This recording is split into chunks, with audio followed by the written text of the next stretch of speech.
Многие, если суждено, доходят до почтенного возраста. Изучая татарскую культуру начала XX века, безусловно, обращаешь внимание и на жизненный путь выдающихся писателей, ученых, артистов и других деятелей. История XX века – одна из самых трагичных, поэтому многие ушли молодыми. Из-за болезней той эпохи, вроде чехотки и тифа, ушли Габдулла Тукай, Дертмент, Хусейн Ямашев, Галимжан Ибрагимов и многие другие. Из-за гражданской войны, например, Шейхзада Бабич, а также репрессий и мировых войн, особенно Великой Отечественной. Но как проходила старость тех, кто дошел до почтенного возраста? Были ли они счастливы? Конечно, в одном коротком ролике невозможно охватить всех знаменитых татарских деятелей. Предлагаю обратиться к судьбам 4 из них. Ризаэддин Фахриддин. Выдающийся ученый, энциклопедист, писатель и редактор. До революции сначала работал в деревенском медресе учителем. Потом был казым, судьей в Оренбургском Магометанском духовном собрании в Уфе. Далее была счастливая редакторская деятельность в Оренбурге. Выпускал журнал «Шура». В 1920-е годы вместе с семьей вернулся в Уфу в качестве муфти того же духовного собрания. Времена были уже другие, новая жизнь складывалась непросто. Но вплоть до своей смерти, несмотря на почтенный возраст, Ризаэддин Фахриддин продолжал нести религиозную службу. Его окружала любящая и дружная семья, всегда была рядом супруга Нурджамал Абыстай. Но за этим ближним кругом разрасталась трагедия страны в виде постоянных репрессий. Конечно, ученый все это видел, переживал из-за детей и родных.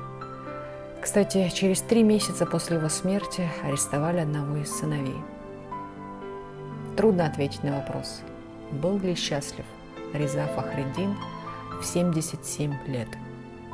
Временами, наверное, да, но постоянная тревога и страх не давали ему покоя.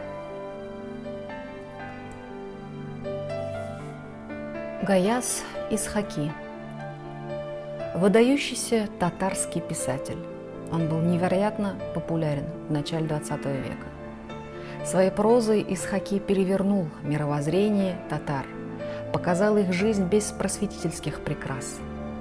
Но потом случилась революция 1917 года. Гаяс Исхаки оказался среди эмигрантов. Со своей супругой он развелся задолго до этого, а единственная дочь, Сагадат, тоже выехала вместе с отцом сначала в Германию, потом в Турцию. Жизнь на чужбине была полна творческой работы, различных встреч с соотечественниками. Гаяза Эфенди окружали любящие дочь и зять, они очень трепетно заботились о нем. Но эмигрантская тоска не оставляла его, что прослеживается в самых поздних произведениях татарского писателя. Гаяс Исхаки умер в 76 лет в Анкаре. Многие его друзья и соратники, оставшиеся на родине, конечно же, не дожили до этого возраста. Сахиб Джамал Гизатуллина Волжская. Девочке из бедной семьи татарской слободы города Казани была уготована удивительная судьба первой татарской актрисы. Она была звездой татарского дореволюционного театра. Сначала это труппа «Саяр», потом актриса решила создать собственную труппу под названием «Нур». Она работала в Уфе в основном. Ей посвящал стихи даже Габдулла Тукай. Но звезда Гизатуллины Волжской, кажется, так и осталась в той ушедшей эпохе. В годы гражданской войны она оказалась в заводском городке Ижевске. Да так и обосновалась там. Серьезно болела, потеряла голос. О театральной карьере в советском театре не было уже и речи. Но сердце все равно тянулось домой, в лучезарную Казань.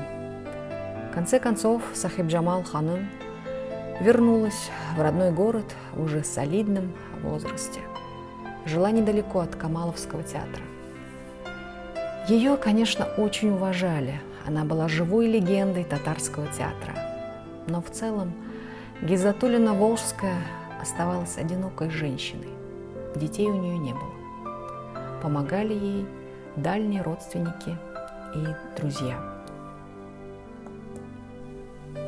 Баки Урманче. Выдающийся татарский художник прожил, кажется, несколько жизней. Сначала была шакиртская жизнь в Казани, потом трудные первые годы советской власти в Поволжье, учеба в Москве. На этот период приходится и становление Урманче как художника. Но уже в 1929 году, как и многие неординарные люди из его поколения, он попал в воронку репрессий. После освобождения были скитания по разным адресам, в том числе жизнь в Москве, а потом и в Средней Азии.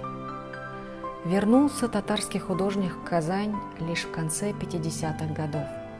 Времена были другие, наступила оттепель. В солидном возрасте в 1967 году Баки Эфенди женился снова.